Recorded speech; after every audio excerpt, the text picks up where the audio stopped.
Hello दोस्तों, हमारी आज की audio book doctor Joseph Murphy द्वारा लिखित पुस्तक आत्मविश्वास और आत्मसम्मान पुस्तक को पढ़ेंगे।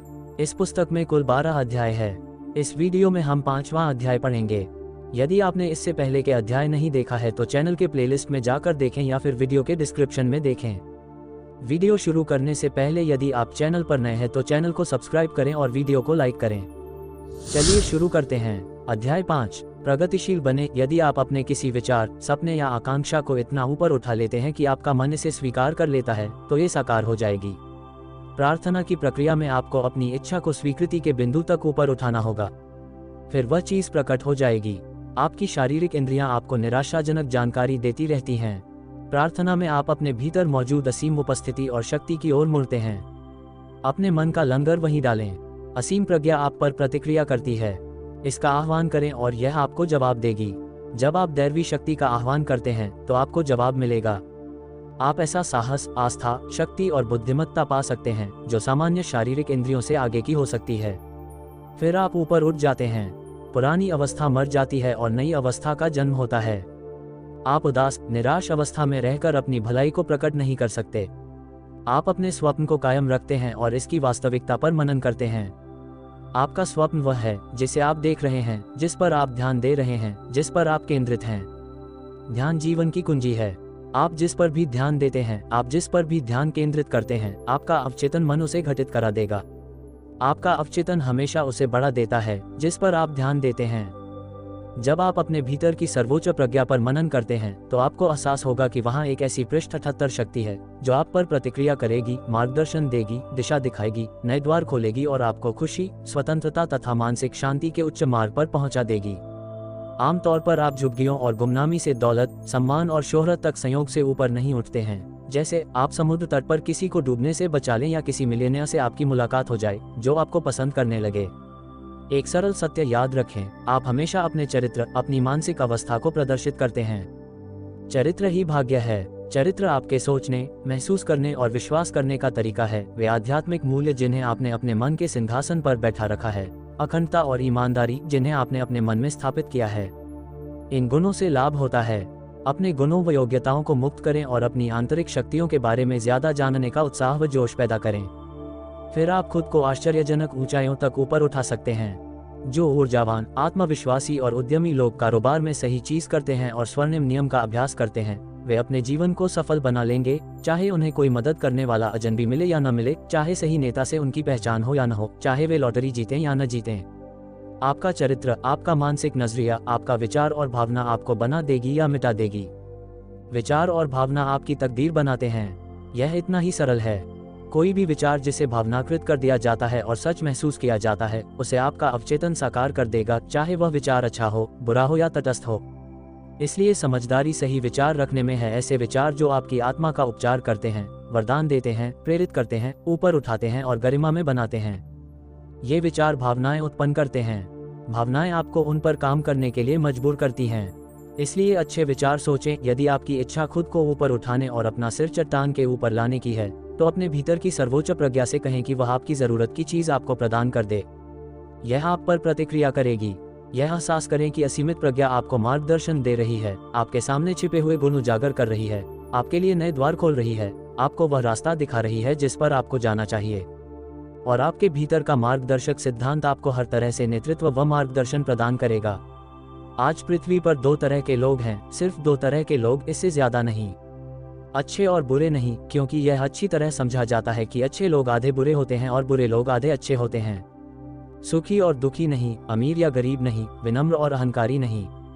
नहीं, पृथ्वी पर 2 तरह के लोगों से मेरा मतलब है ऊर्ध्वगामी लोग और आश्रित लोग। आप चाहे कहीं भी चले जाएं, आप पाएंगे कि संसार के लोग सिर्फ इन 2 श्रेणियों में हमेशा से विभाजित रहे हैं। अजीब बात यह है कि आप ये भी पाएंगे कि दूसरों पृष्ठ 79 पर टिकने वाले 20 आश्रित लोगों पर आपको एक ही ऊर्ध्वगामी इंसान मिलता है। क्या आप किसी को जानते हैं जो दूसरों पर आश्रित रहता है? क्या आप ऊपर उठाने वाले या ऊर्ध्वगामी हैं? क्या आप दूसरों पर टिकने वाले या रोने बिसुरने वाले हैं? क्या आप दूसरों के सहारे पर आश्रित रहते हैं? आप यहाँ विकास करने, पार जाने और अपने भीतर के देवत्व को खोजने आए हैं। आप यहाँ समस्याओं, मुश्किलों, चुनौतियों का सामना करने और उन पर विजय पाने के लिए आए हैं। आप यहाँ उनसे दूर भागने के लिए नहीं आए हैं। खुशी विजय पाने में है। यदि क्रॉसवर्ड पजल आपकी तरफ से कोई दूसरा भर दे तो इससे हमारे संसार में मज़ा कम हो जाएगा। खुशी तो पहेली को सुलझाने में है। पुल बनाने में इंजीनियर सारी बाधाओं, असफलताओं और मुश्किलों को पार करके आनंदित होता है। आप यहाँ अपने मानसिक और आध्यात्मिक औजारों को पैना करने के लिए आए हैं, वरना आप कभी भी अपने देवत्व को नहीं खोज पाएंगे। कभी भी अपने छोटे बच्चों को हर चीज के लिए अनंत काल तक आप पर निर्भर न रहने दें। जब वह पर्याप्त बड़ा हो जाए तो उसे सिखाएं कि लॉन कैसे तराशना है, अखबार कैसे बेचना है और पैसे कमाने के लिए छुटपुट काम कैसे अच्छी तरह करना है। उसे श्रम की गरिमा सिखाएं। उसे ये भी सिखाएं कि उसे पड़ोसी का लॉन तराशने या बेबी सिटिंग के बदले में जो पैसा मिलता है वह अच्छी तरह काम करने की बदौलत मिलता है। इससे आपके बच्चों को अपनी उपलब्धि पर गर्व होगा और दूसरों की सेवा करने में अपने योगदान पर भी गर्व होगा। इससे वह स्वावलंबन सीखेगा और उसका आत्मविश्वास भी बढ़ेगा। उसे ये भी सिखाएं कि वह दूसरों में अच्छाई देखे और इसे कैसे प्रकट करे। वे हमेशा ऊपर उठाने वाले बनेंगे, दूसरों पर टिकने वाले या रोने बिसूरने वाले या शिकायत करने वाले नहीं बनेंगे। वे अपने कमाए पैसे का सम्मान करेंगे और उसे बचाएंगे। आपको इस बारे में सतर्क रहना चाहिए कि आप दूसरों की मदद किस तरह करते हैं। कभी भी किसी व्यक्ति के विकास करने और बढ़ने का अवसर न छीनें। जो युवक बहुत आसानी से और अक्सर पैसा तथा मदद पाता रहता है, उसे यह आत्मान्वेषण और श्रम से ज्यादा आसान लगता है। हमेशा मदद करते रहना उसकी परिपक्वता के लिए विनाशकारी है। मनोवैज्ञानिक रूप से सामने वाले को अपमानित करना छोड़ दें। उसकी पहल शक्ति को नष्ट करना छोड़ दें। उसे संघर्ष करके सफल होने और अपनी आंतरिक शक्तियां खोजने का अवसर दें, वरना आप उसे दूसरों पर आश्रित बना देंगे और वह हमेशा मदद मांगता रहेगा। मैंने एक महिला से कहा कि वह अपने एक रिश्तेदार को आश्रित बनाना छोड़ दे जो हाल ही में उसके शहर में आकर बस गया था। उस महिला का नजरिया था, बेचारा टॉम यहाँ अजनबी है, उसके लिए नौकरी खोजना मुश्किल है। वह उसका किराया चुकाती रही, उसके लिए किराना खरीदती रही और उसे जेब खर्च देती रही। उस महिला का कहना था कि वह ऐसा तब तक करती रहेगी जब तक कि उसे नौकरी न मिल जाए।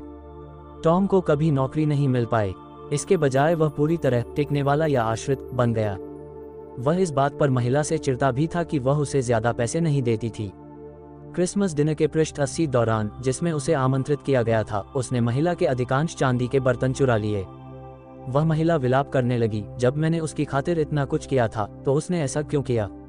उसने उसकी खातिर कुछ नहीं किया था। वह उसे अभाव और सीमा के दृष्टिकोण से देख रही थी। वह उसे ऊपर नहीं उठा रही थी। महिला को यह एहसास नहीं हुआ कि वह आदमी असीम प्रज्ञा के साथ, असीम बुद्धिमत्ता के साथ एकरूप है और अपनी सही जगह पर पहुंच जाएगा। आलंकारिक भाषा में कहा जाए तो उस महिला ने स्वर्ग की दौलत के मानसिक वस्त्र पहनाने के बजाय उसे सांसारिक चित्रों में लपेट दिया था। बेचारा टॉम, उसे अभाव और सीमा में देखकर उसने उसी समय खुद में भी वही अभाव और सीमा बना ली। चूंकि आप सामने वाले के बारे में जैसा सोचते और महसूस करते हैं, आप अपने मन और शरीर में भी वैसा ही बना रहे हैं। टॉम ने अवचेतन रूप से इस महिला के नकारात्मक नजरिए को समझ लिया और उसी के अनुरूप प्रतिक्रिया की। वह किसी दूसरी तरह से प्रतिक्रिया कर ही नहीं सकता था। आपको उस व्यक्ति की मदद करने के लिए हमेशा तैयार रहना चाहिए जो सचमुच भूखा हो या अभाव या कष्ट में हो। ये सही, अच्छा और 16 आने सच है। बहरहाल, इतना ध्यान रखें कि आप उसे अमरबेल न बना दें। आपकी मदद हमेशा दैवी मार्गदर्शन पर आधारित होनी चाहिए। आपकी प्रेरणा इस तरह मदद करने की होनी चाहिए ताकि वह अपनी मदद स्वयं कर सके। दूसरों को सिखाएं कि वे जीवन की अमीरी कहाँ खोजें, किस तरह आत्मनिर्भर बने और मानवता के प्रति अपना सर्वश्रेष्ठ योगदान कैसे दें। यदि आप ऐसा करते हैं तो उन्हें सूप के कटोरे, पुराने कपड़ों या खैरात की कभी जरूरत नहीं पड़ेगी। ऐसा इसलिए है क्योंकि आपने उन्हें सिखा दिया है कि स्रोत तक कैसे पहुंचना है। आपने उन्हें सिखा दिया है कि उनके खुद के अवचेतन मन का दोहन कैसे करना है। उनके मन में भारी दौलत लाने वाला एक विचार आ सकता है। केवल एक ही मन है, चाहे आप ये कहें कि यह ईश्वर का मन है या मानव मन है। रेडियो, टेलीविजन, हर चीज कहाँ से आई है? मानव मन से। हम सभी मदद का हाथ बढ़ाना चाहते हैं, लेकिन दूसरों की कमियों, उपेक्षाओं, आलस, उदासीनता और लापरवाही में योगदान देना गलत है। हम सभी यहाँ पहिए पर अपने कंधे लगाने के लिए हैं। अगर आप बस एक लंगोट पहने हैं तो किसी ने इसे आपके लिए बनाया था। आप दूसरों के लिए क्या कर रहे हैं? क्या आप काम कर रहे हैं और अपने गुणों व योग्यताओं का योगदान दे रहे हैं? क्या आप कहते हैं, संसार का फर्ज है कि यह मुझे आजीविका दे? ऐसी कोई बात नहीं है। आपका संसार के प्रति क्या फर्ज है? कई भिखारी हैं जिनके शरीर अच्छे हैं लेकिन फिर भी वे भीख मांगने को पेशा बनाते हैं। जब तक आप उन्हें पैसे देते रहते हैं वे कभी काम नहीं करेंगे। वे अमरबेल और आश्रित बन जाते हैं। उनमें से कुछ तो बहुत दौलतमंद होते हैं। उनके फैशनेबल घर और कारें होती हैं, चाहे लंदन में हो, न्यूयॉर्क में हो या और कहीं हो। पृष्ठ 81 मैं न्यूयॉर्क में एक भिखारी को जानता था जिसके 3 घर थे। एक लंदन में था, एक पेरिस में था और एक न्यूयॉर्क में था। वह उन लोगों पर हंसता था जो उसे $1 देते थे। हम सभी के भीतर अनखोजी प्रतिभाओं, शक्तियों और दौलत से भरा मन है। हम में से प्रत्येक जिम्मेदार है। बच्चों को समाज के प्रति उनकी जिम्मेदारियों के बारे में जागरूक करना चाहिए। हम सभी जीवन के मार्ग पर मानवता का हिस्सा हैं। कुछ बच्चे हैं जो समाज, व्यवसाय आदि के बारे में लगातार शिकायत कर रहे हैं। वे महत्वाकांक्षा, प्रतिस्पर्धा और सफलता जैसे शब्दों को पसंद नहीं करते हैं। हे भगवान, उनके माता पिता जब यहाँ आए थे तो अंग्रेजी भी नहीं बोल पाते थे। वे यहाँ फक्कड़ आए थे, लेकिन बाद में वे महान इंजीनियर, महान डॉक्टर, बड़े वैज्ञानिक और बड़े भौतिक शास्त्री बने। उन्होंने इस देश के प्रति योगदान दिया। हमारा इतिहास उन स्त्री पुरुषों से भरा हुआ है जो गरीबी और दुख से ऊपर उठकर उद्योग या सरकार के अगुवा बने। जब बाधाएं सामने आईं तो उन्होंने हार नहीं मानी, बल्कि उनका सामना करने और उन पर विजय पाने के लिए डटकर मेहनत की। डेव थॉमस 1932-2002, जिन्होंने वैंडी रेस्तरां चेन की स्थापना की, ऐसे ही इंसान का बेहतरीन उदाहरण हैं। वे एक अनाथ थे जिन्हें एक गरीब परिवार ने गोद लिया था। गोद लेने वाली मां का देहांत डेव के बचपन में ही हो गया था, जबकि उनके पिता घुमक्कड़ मजदूर होने के कारण कभी इतने लंबे समय तक एक जगह नहीं रुकते थे कि जड़ें जमा लें। डेव को बचपन से ही काम करना पड़ा। वे अक्सर होटलों व रेस्तराओं के किचनों में काम करते थे। रेस्तरां उद्योग से डेव मंत्रमुग्ध थे और सपना देखते थे कि किसी दिन वे अपने खुद के रेस्तरां के मालिक बनेंगे। अपनी गरीबी और अपने अस्थिर पारिवारिक जीवन की मुश्किलों के बावजूद उन्होंने अपने सपने को कभी ओझल नहीं होने दिया। उन्होंने अपने अवचेतन मन में प्रोग्रामिंग की कि वे इस लक्ष्य को हासिल करेंगे। कई विपत्तियों के बावजूद उन्होंने हार नहीं मानी। रेस्तराओं में लगभग सभी कर्मचारियों का काम करके उन्होंने कारोबार के लगभग हर पहलू के बारे में सीख लिया। वे एक विशेषज्ञ रसोइये, एक सक्षम मार्केटर और शीर्ष ग्राहक संबंध कर्मचारी बन गए। समय के साथ वे केंटकी फ्राइड चिकन के एक आउटलेट के मैनेजर बने। इस पद पर उनकी भारी सफलता ने उन्हें अपना खुद का रेस्तरां खोलने के लिए समर्थन हासिल करने में सक्षम बनाया। बाद में उन्होंने इसका विस्तार करके इसे सबसे लाभदायक फास्ट फूड चेस में से एक बना दिया। सफलता पाने के बावजूद वे अपनी शुरुआत कभी नहीं भूले। चूंकि खुद को सहारा देने के लिए उन्हें काम करने की जरूरत थी, इसलिए उन्होंने हाई स्कूल की पढ़ाई अधूरी छोड़ दी। लेकिन सफलता हासिल करने के बाद उन्होंने पढ़ाई छोड़ने की सोच रहे युवाओं को अपनी पढ़ाई पूरी करने के लिए प्रोत्साहित किया। उन्होंने पढ़ाई अधूरी छोड़ने वालों के पृष्ठ 82 सामने मिसाल बनने का निश्चय किया और पढ़ाई छोड़ने के 45 साल बाद हाई स्कूल का डिप्लोमा लेने की मेहनत की। उनका लक्ष्य यही रहा कि वे स्कूल की पढ़ाई अधूरी छोड़ने वालों, चाहे उन्होंने हाल ही में पढ़ाई छोड़ी हो या कई साल पहले छोड़ी हो, को इस बात का विश्वास दिलाना कि उम्र कभी इतनी ज्यादा नहीं होती कि परीक्षा में पास न हुआ जा सके। मैं लोगों से कहता हूं कि वे अपने मन में ये ठान लें कि वे सारी शिक्षा पाएंगे जो वे संभवतः पा सकते हैं। मैंने पढ़ाई छोड़ने के 45 साल बाद डिप्लोमा हासिल किया। ये तथ्य दिखाता है कि कभी बहुत देर नहीं होती है, थॉमस कहते हैं। मेरे जीवन में जो हुआ है, उस हर चीज के बावजूद ये डिप्लोमा मेरी सबसे महत्वपूर्ण उपलब्धियों में से एक है। शिक्षा के क्षेत्र में उनके काम के अलावा स्वयं गोद लिए बच्चे होने के नाते वे गोद लेने के क्षेत्र में अगुवा बन गए। थॉमस ने इस क्षेत्र में ज्यादा न्यायसंगत कानूनों की पैरवी करने के लिए गोद लेने वाली संस्थाओं के साथ काम करने में अपने काफी समय का योगदान दिया और लाखों डॉलर का दान भी दिया। सफलता की उनकी इच्छा स्वार्थपूर्ण लाभ या शक्ति हासिल करने के लिए नहीं थी, बल्कि यह सीखने में दूसरों की मदद करने की थी कि वे सफलता के लिए अपने मन की प्रोग्रामिंग कैसे करें, यानी उस तरह की समस्याओं से कैसे उबरें जिनका उन्होंने खुद ने सामना किया था और जिन पर उन्होंने विजय पाई थी। आप भी अपने साथ वही कर सकते हैं जो डेव थॉमस ने किया था। आप यहाँ अपने हिस्से का काम करने आए हैं, चाहे ये चप्पू चलाना हो या कार चलाना। जीवन आस्था, साहस, सहनशक्ति, लगन और अडिग रहने के पुरस्कार में ऐसे गुण बढ़ा देता है। बाधाओं से के में उबरने पर आप चरित्र विकसित करते हैं और चरित्र ही भाग्य है। लोगों या सरकार पर नहीं, बल्कि अपने भीतर की ईश्वरीय उपस्थिति पर आश्रित रहें। सरकार आपको तब तक कुछ नहीं दे सकती जब तक कि यह पहले इसे आपसे ले न ले। इसके अलावा कोई सरकार शांति, सद्भाव, खुशी, प्रचुरता, सुरक्षा, बुद्धिमानी, पड़ोसी के प्रेम, समानता, समृद्धि या सदिच्छा का कानून नहीं बना सकती। लोग कितने मूर्ख हो सकते हैं। इन सब का सृजन आप करते हैं। आप खुद को सुरक्षा दे सकते हैं। सरकार आपके खुद के मन में है। दैवी विचारों की सरकार, जिसकी मां है दैवी प्रेम। ये स्वतंत्र लोगों की सरकार है। इस पूरे संसार में कोई दूसरा आपकी स्वतंत्रता, मानसिक शांति या स्वास्थ्य की गारंटी नहीं दे सकता। ये चीजें आपके भीतर के आध्यात्मिक संसार से आती हैं। कुछ आश्रित लोग अपने नाम, पृष्ठभूमि, वंश या अच्छे चेहरे मोहरे के दम पर चलते रहते हैं, जब तक कि लोग इस बारे में जागरूक नहीं हो जाते कि वे अंदर से कितने खोखले, फिर वे गिर जाते हैं क्योंकि उनके पास कोई अंदरूनी समर्थन और शक्ति नहीं है। जो चीज़ आपको सहारा देती है वह है आपकी आस्था, आपका विश्वास और अवचेतन मन की शक्तियों में आपका भरोसा। पृष्ठ 83 लॉस एंजेलिस के एक बिजनेस एग्जीक्यूटिव ने मुझे बताया कि 1929 में जब शेयर बाजार लुढ़का तो उसका सब कुछ चला गया, उसके भाई का भी। इससे पहले उनमें से प्रत्येक के पास $10 लाख से ज्यादा संपत्ति थी। उसके भाई ने आत्महत्या कर ली। उसने कहा कि अब उसका सब कुछ चला गया था, इसलिए जीने के लिए कुछ बचा ही नहीं था। बिजनेस एग्जीक्यूटिव ने मुझे बताया कि उसने सोचा, मेरा पैसा चला गया है, लेकिन उससे क्या? मेरे पास अच्छा स्वास्थ्य है, प्यारी पत्नी है, योग्यताएं और गुण हैं। मेरे पास इतने बरसों में हासिल बुद्धिमत्ता है।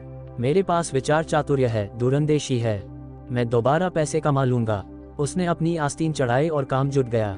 उसने बगीचे में पानी दिया, लॉन तराशे, कारें धोई।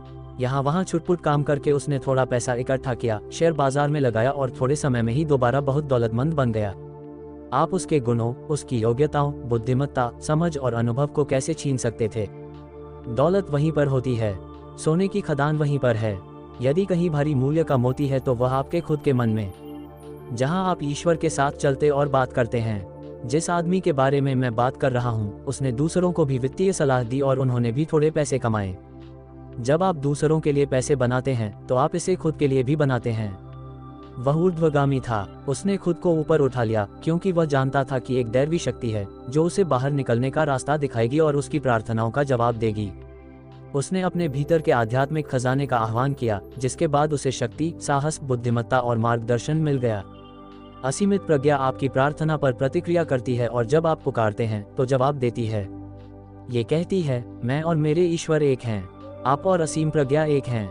जमीन, जायदाद, शेयरों, सरकार, अपनी पृष्ठभूमि, वंश या किसी दूसरी चीज पर निर्भर नहीं रहें। अपने भीतर की सर्वोच्च बुद्धिमत्ता पर भरोसा करें कि यह हर वक्त आपको संबल देगी, हर समय आपकी हिफाजत करेगी। बाहर देखना बंद कर दें, भीतर की ओर देखें। यदि आप मदद के लिए बाहर की ओर देखते हैं तो आप भीतर मौजूद देवत्व की दौलत से इनकार कर रहे हैं। आप खुद को शक्ति, बुद्धिमत्ता तथा ज्ञान से वंचित कर रहे हैं। आपके भीतर की जीवित आत्मा सर्वशक्तिमान, जिसने आपको बनाया था, सभी चीजों का स्रोत है। यह उस हवा का स्रोत है जिसमें आप सांस लेते हैं। जब आप पैदा हुए थे तो पूरा संसार यहाँ मौजूद था। हाँ, जब आप पैदा हुए थे तब हजारों पहाड़ियों पर मवेशी थे, सूरज, चांद और सितारे थे, संसार का सारा पानी था और पहाड़ियों का सारा सोना मौजूद था। जीवन आपके लिए एक उपहार है। आप आजीविका कैसे कमा सकते हैं? आप इसे नहीं कमा सकते, यह एक उपहार है। आप अपने भीतर कैद आभा को मुक्त करने यहाँ आए हैं। आप अपने गुणों को मुक्त करने के लिए यहाँ आए हैं। अगर आप सोचते हैं कि आप यहाँ आजीविका कमाने आए हैं तो आप बस इतना ही कर पाएंगे। लेकिन जीवन आपके लिए एक पूर्ण उपहार था। पृष्ठ 84 ईश्वर जीवन है। यह इस समय भी आपका जीवन है।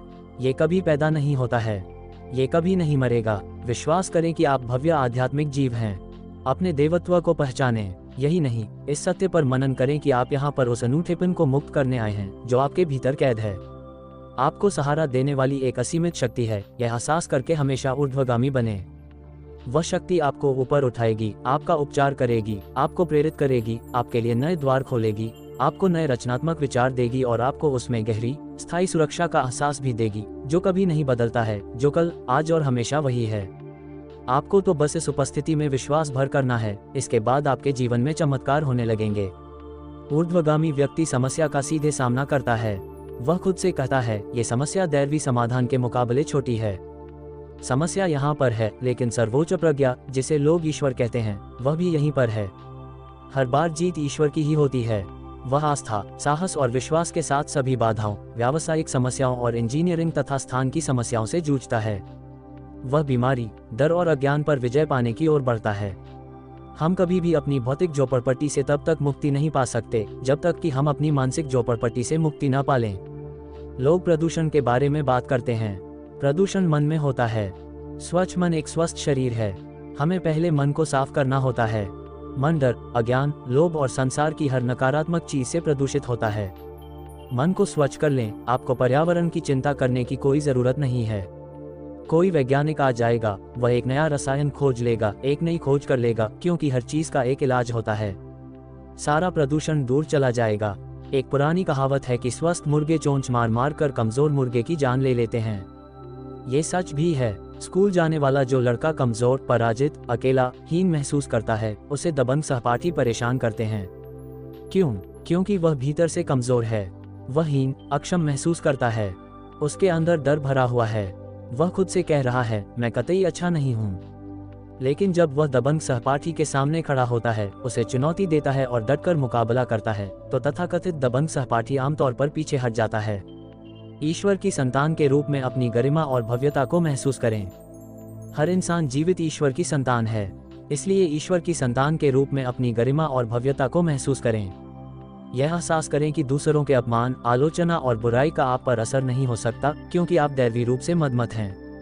यदि आप अपने भीतर ईश्वर की पृष्ठ पिचासी उपस्थिति को ऊपर उठा लेते हैं और प्रेम करते हैं, तो सभी लोग, आपके तथाकथित शत्रु भी, आपकी भलाई करने के लिए प्रवृत्त हो जाएंगे। कष्ट स्वीकार करने से इनकार कर दें और कभी किसी स्थिति के सामने घुटने न टेकें। आप एक अलौकिक इंसान हैं। आप अपने मन में सभी स्थितियों व परिस्थितियों के ऊपर उठ सकते हैं।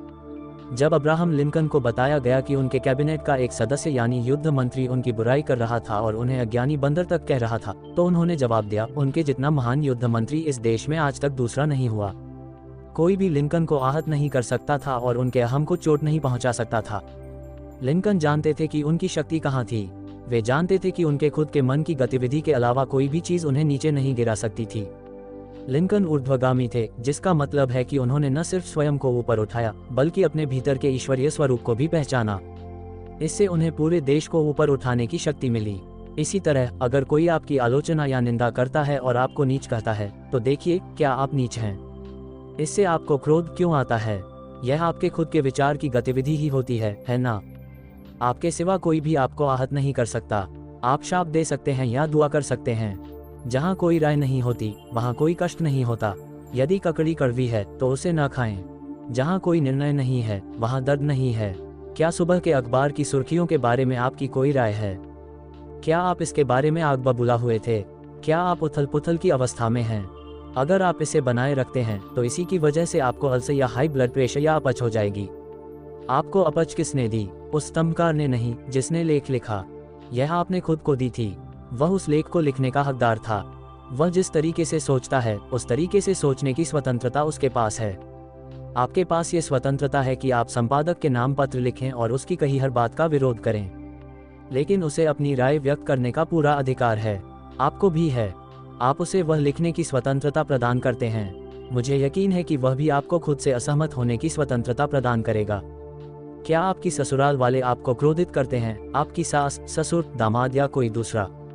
क्या आप कह रहे हैं, वह उस तरह से नहीं सोचता है जिस तरह से उसे मेरे हिसाब से सोचना चाहिए, या वह उस तरह से काम नहीं करती है जिस तरह से उसे मेरे हिसाब से काम करना चाहिए, या वे उस तरह से यकीन नहीं करते जिस तरह से उन्हें मेरे हिसाब से करना चाहिए? देखिए, उन्हें ऐसा क्यों करना चाहिए? वे वयस्क हैं। वे जो सोचते या करते हैं, अगर उससे आपको चिंता होती है, तो आप बीमार पड़ने वाले हैं और आपका अंत मनोवैज्ञानिक के सामने वाली कुर्सी पर होने वाला है। आप कुछ तथाकथित भले लोगों को जानते होंगे जो बाल शोषण करने वालों, यौन अपराधियों और दूसरे खतरनाक कैदियों को पैरोल पर छोड़ने की सिफारिश करते हैं, जो पृष्ठ 86 छोटे लड़के लड़कियों को मार डालते हैं, अंधभंग करते हैं और गला दबा देते हैं। इस तरह के अपराधी जेल से छूटते ही दोबारा हमला, बलात्कार और हत्या करने लगते हैं। हमारे अखबार इस प्रकार की खबरों से भरे रहते हैं। आप दूसरों को ऊपर उठा सकें और उनकी मदद कर सकें, इससे पहले आपको अपनी बुद्धिमत्ता तथा समझ को ऊपर उठाना होगा। जो आपके पास नहीं है, उसे आप नहीं दे सकते। अगर आपके पास थोड़ी मानसिक विचार बुद्धि, चातुर्य और बुद्धिमत्ता नहीं है, तो आप उन कैदियों को रिहा करने लगेंगे जो बाहर निकलते ही हत्या करने लगेंगे। वे आपको बताते हैं कि वे धार्मिक हो गए हैं या ऐसी ही कोई बात, और आप इतने भोले होते हैं कि उनकी बात पर विश्वास कर लेते हैं। लेकिन थोड़ी विचार बुद्धि और दृष्टिकोण वाला व्यक्ति मार्गदर्शक सिद्धांत में विश्वास करते हुए इस धोखे का शिकार नहीं होता है। ऐसे लोगों को रिहा करना गलत है जो हत्या करते हैं, अंधभंग करते हैं और नष्ट करते हैं। उन्हें कैद ही रखना चाहिए। ऐसी बात नहीं है कि हम उनसे नफरत करते हैं, लेकिन उन्हें खुद की तथा दूसरों की रक्षा करने के लिए दूर रखा जाना चाहिए। समाज में उनकी कोई जगह नहीं है। अगर वे चाहें तो वे बदल सकते हैं। कोई भी बदल सकता है यदि वह चाहे, लेकिन पहले उसे चाहना होता है। आप सिर्फ वही दे सकते हैं जो आपके पास होता है। अक्सर तथाकथित उपदेशक और भला करने वाले लोग दूसरों पर अपनी खुद की कमियां व अपूर्णता ही आरोपित करते हैं। याद रखें, एक अंधा दूसरे अंधे को राह नहीं दिखा सकता। आप शराब की निंदा करने वाले बुजुर्ग उपदेशक के बारे में जानते होंगे। उसने सोचा कि यह संसार में एकमात्र बुराई थी। ये बस एक बुरी आदत है। बुराई मन में होती है, शराब में नहीं। शराब में कोई शक्ति नहीं होती सिवाय उसके जो हम इसे देते हैं। आप बोतल को फोड़ सकते हैं और इसे सिंक में बहा सकते हैं। शक्ति आप में होती है। लेकिन फिर भी वह चीखने चिल्लाने लगा। उसने कहा, हम शहर की सारी विस्की लेकर नदी में फेंक देंगे। फिर उसने कहा, अब हम एक नया भजन पढ़ेंगे, पेज 35 भजन क्रमांक 66, चलो नदी तट पर इकट्ठे होते हैं। आपने देखा, ये पूरी चीज कितनी मूर्खतापूर्ण है। आपके सिवाय बदलने के लिए कोई है ही नहीं। आपको खुद के प्रति अच्छा बनना होता है। आपका सच्चा स्व ईश्वर है। अपने भीतर की इस दैवी उपस्थिति को ऊपर उठाएं, इसका सम्मान करें, आदर करें और आराधना करें। तब आप अपने पड़ोसी से प्रेम कर रहे हैं और उसका सम्मान कर रहे हैं। मुझे यह न बताएं कि आप पड़ोसी से तब भी प्रेम कर सकते हैं जब आप पहले खुद से प्रेम न करते हों और अपने भीतर के ईश्वरीय स्व का सम्मान न करते हों। आप ये कर ही नहीं सकते। आपका पड़ोसी आपके सबसे करीब की चीज है। ये वह देवत्व है जो हमारे लक्ष्यों को आकार देता है। ये वह आत्मा है जिसने आपके हृदय की धड़कन शुरू की थी, आपके चेहरे पर बाल उगाती है और जिसने संसार को बनाया था। ईश्वर आपका पड़ोसी है, जीवित आत्मा है। इसलिए अपने भीतर के देवत्व के प्रति आपके मन में एक स्वस्थ, श्रद्धापूर्ण सम्मान होना चाहिए। इसे अपना पूरा समर्पण और पृष्ठ सतासी निष्ठा दें। स्त्री पुरुषों, संस्थाओं, लकड़ियों या पत्थरों, तारों, सूर्य या चंद्रमा को कोई शक्ति नहीं दें। जिस पल आप ऐसा करते हैं, आप विचित्र देवताओं की ओर भटक रहे हैं। केवल एक ही ईश्वर है, इससे ज्यादा नहीं है। आप इस ईश्वरीय उपस्थिति से प्रेम करते हैं, यानी आप बाकी हर चीज को छोड़कर सिर्फ इसे अपना समर्पण, निष्ठा, वफादारी देते हैं। जिस मिनट आप किसी स्त्री या पुरुष, लकड़ी या पत्थर को शक्तिशाली मानने लगते हैं, आप ईश्वरीय उपस्थिति से प्रेम करना छोड़ देते हैं। लेकिन जब आप अपने भीतर के देवत्व का सम्मान करते हैं, तो आप खुद ब खुद पुलिस अफसर, कॉलेज के प्रोफेसर, अपनी माँ, अपने पिता और पड़ोसी का सम्मान करने लगेंगे, क्योंकि आपको यह एहसास हो जाएगा कि हर व्यक्ति दिव्य का अवतार है। ऊर्ध्वगामी व्यक्ति जानता है कि वह यहाँ पर जीतने के लिए आया है। ऊर्ध्वगामी व्यक्ति दृढ़तापूर्वक कहता है, असीम उपस्थिति और शक्ति ने मुझे यह इच्छा दी थी और दैवी बुद्धिमत्ता इसके विकास की आदर्श योजना मेरे सामने उजागर करेगी। ये नजरिया सारी कुंठा को दूर कर देता है। यह आपकी प्रार्थना का जवाब पाने का तरीका है। हम सभी आपस में निर्भर हैं। आपको डॉक्टर, वकील, मनोवैज्ञानिक या कारपेंटर की जरूरत हो सकती है और उन्हें आपकी जरूरत हो सकती है। हमें एक दूसरे की जरूरत है। लेकिन हम सभी को याद रखना चाहिए कि हम हर व्यक्ति में मौजूद ईश्वर को ऊपर उठाएं, हर व्यक्ति को वैसा ही देखें जैसा उसे होना चाहिए। ईश्वर की संतान, दीप्तिमान, खुश, समृद्ध और स्वतंत्र। ऊपर उठाने वाले बने। हाँ, आप में महत्वाकांक्षा होनी चाहिए और आपको सफलता को चाहना चाहिए। आज कुछ लोग हैं जो सफलता से नफरत करते हैं। उनकी एक न सुने। आप सफल होने के लिए पैदा हुए हैं, अपने प्रार्थना जीवन में सफल होने के लिए, अपने चुनिंदा कार्य में लोगों के साथ अपने संबंधों में सफल होने के लिए, ईश्वरीय शक्ति के साथ अपने संपर्क में सफल होने के लिए। यदि आप डॉक्टर हैं तो आप महान सर्जन बनना चाहते हैं ताकि आप हजारों लोगों की जान बचा सकें। आप साधारण सर्जन नहीं बनना चाहते हैं। आप महान केमिस्ट, महान इंजीनियर, महान शिक्षक या महान मैनेजर बनना चाहते हैं। तभी आप मानव जाति को वरदान देने में सक्षम होते हैं। लोगों को भव्यता और उत्कृष्टता की पोशाक पहनाएं। प्रेम की धूप से उन्हें सुसज्जित और अलंकृत करें। जब आप पहले अपने भीतर के देवत्व से प्रेम करते हैं और उसे ऊपर उठाते हैं, तो फिर आप खुद ब खुद उसे दूसरों में ऊपर उठा देंगे। यदि आप विवाहित हैं और आप इस देवत्व को अपने भीतर ऊपर नहीं उठाते हैं, इसका सम्मान नहीं करते हैं और इसे अपनी निष्ठा नहीं देते हैं, तो आप अपने जीवन साथी का सम्मान नहीं कर सकते या उससे प्रेम नहीं कर सकते। आप ऐसा कर ही नहीं सकते। खोजें और आप पालेंगे। हाँ, आप पेड़ों में जीव, पत्थरों में प्रवचन, जलधाराओं में गीत और हर चीज में ईश्वर को पालेंगे, क्योंकि केवल एक ही ईश्वर है। ऊर्ध्वगामी व्यक्ति इस पृष्ठ 88 प्राचीन कहावत की सच्चाई जानता है, जो तुम देखते हो वह तुम्हें बनना होगा। ईश्वर अगर तुम ईश्वर को देखते हो और धूल अगर तुम धूल को देखते हो। आज के बच्चे भौतिकवाद के बारे में बात करते हैं। ऐसी कोई चीज नहीं है, केवल आत्मा और पदार्थ हैं। पदार्थ आत्मा का सबसे निचला स्तर है और आत्मा पदार्थ का सबसे ऊंचा स्तर है। वे किसकी भर्त्सना कर रहे हैं? वे एक शानदार कार पाने के लिए क्रेडिट कार्ड का इस्तेमाल करते हैं और फिर वे cell phone, video game, iPod जैसे खिलौने खरीद रहे हैं और इसके पैसे अपने माता पिता की जेब से निकलवा रहे हैं। स्पष्ट रूप से वे जीवन की अच्छी चीजों को पसंद करते हैं, लेकिन साथ ही वे उनकी भर्त्सना भी कर रहे हैं। यह अव्वल दर्जे का पाखंड है। यह उस उपदेशक की तरह है जो दौलत की भर्त्सना करता है और फिर चंदा मांगता है। आप देखते हैं कि यह कितना पाखंडपूर्ण काम है। जीवन की छायाओं और बवंडरों में रेंगना, दुबकना और जीना छोड़ दें। अपने भीतर के ईश्वर को ऊपर उठाएं, जो उपचार करने की शक्ति रखता है।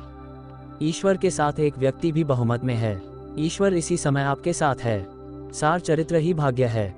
चरित्र आपके सोचने, महसूस करने और विश्वास करने का तरीका है। वे आध्यात्मिक मूल्य जिन्हें आपने अपने मन के सिंहासन पर बैठा रखा है। अखंडता और ईमानदारी जिन्हें आपने अपने मन में स्थापित किया है।